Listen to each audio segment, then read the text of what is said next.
guys, so yesterday you were doing positivism, and today we're looking at the complete alternative explanation, which is interpretivists. So they are the complete opposite of positivists. So our first paragraph is going to be explaining why they don't think that sociology can be a science. We're then going to look at how their values influence research, and finally we're going to apply the interpretivist view to a specific research method, and then in tomorrow's lesson we're going to look at contrasting the two. Okay, so paragraph 1, you've got the exact same information. So one thing to remember, they agree with positivists on one thing. They do agree on what makes something a scientific study. However, what they disagree on is whether sociology can follow this criteria. So they agree that science is very detached, they agree it looks at cause and effect, and they agree that the subjects studied in science, like water, has no free will. But what they disagree on is whether humans can be studied in this way. So if we have a look at each of these points, if I could just get you to write around this why they think that humans can't fit into these three criteria. So firstly, the scientist is completely detached from science. Sociologists think interpretivists think it's impossible for sociologists to be completely detached. Even if you step away from the group, it's still going to influence the questions you ask. Your opinions are still going to influence what you choose to study. So it is impossible when you're studying humans to be completely detached. Secondly, it says here that science studies things with no free will. Well, interpretivists think that we do have free will, and in fact what they are interested in studying is not cause and effect, but they think the only real way to investigate humans is by looking at their motives and their meaning behind their actions. So that's what they're interested in studying. And therefore they don't think our behaviour can be explained through cause and effect. They think you need to do in-depth research to find out people's meanings, their values and their reasons for doing things. So once you've noted that down, you can turn to the next page and answer the 3 questions. Now the last one's the hardest one, so I'm going to go through that quickly with you. So explain why it might be hard to gain insight into a person's motives. So with any type of research method, it can be hard to gain, to completely understand another person's motives. And with unstructured interviews, you never 100% know if someone's telling the truth. People might not even understand their own meaning behind their actions. So we know with teachers, when they're labelling, they're not intentionally doing it, it's a subconscious thing. So even through investigation, it can be hard to understand someone's meanings behind their actions.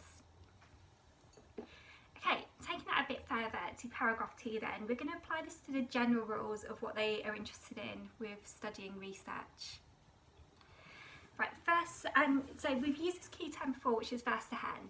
So Verstehen is the idea that humans have free will. So therefore, it's important to study the meaning behind their actions. So what interpretivists are looking at with their research is to give people the opportunity to explain their motives and give the researcher the opportunity to understand that. Now it might be through answering them questions, or we've seen through things like covert observation, you get to understand the motives behind people's actions through experiencing that lifestyle. So with the study we did on crystal meth, he understood more about the addiction because he'd taken part in that lifestyle himself.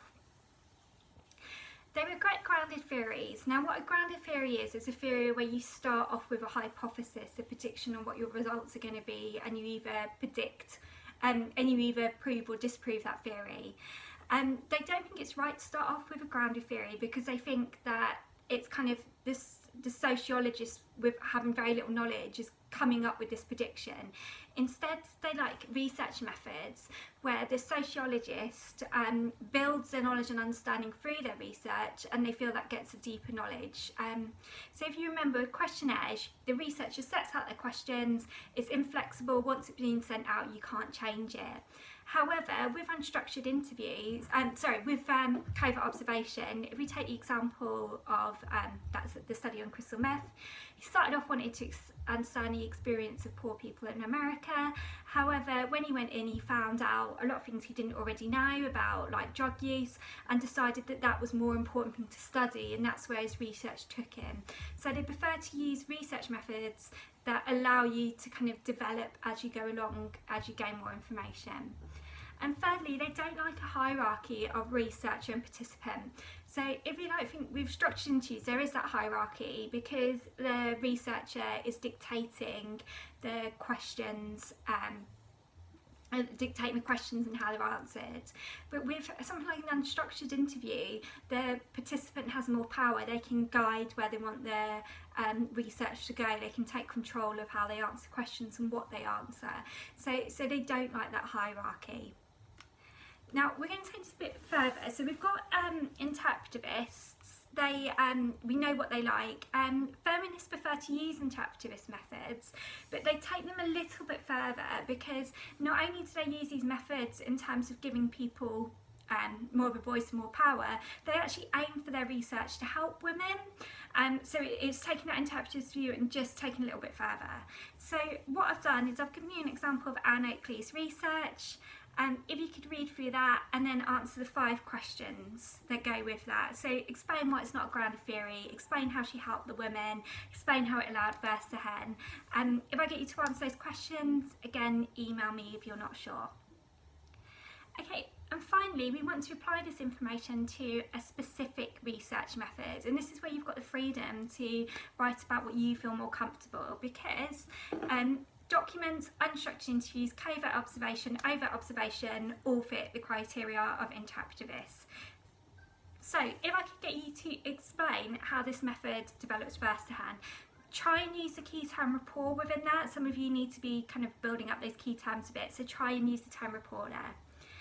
Explain why this method is not a grounded theory, why it's flexible, and explain why the research is more equal than positivist methods that tend to have a hierarchy between researcher and participant, and then add an evaluation point of why positivists would not like this method.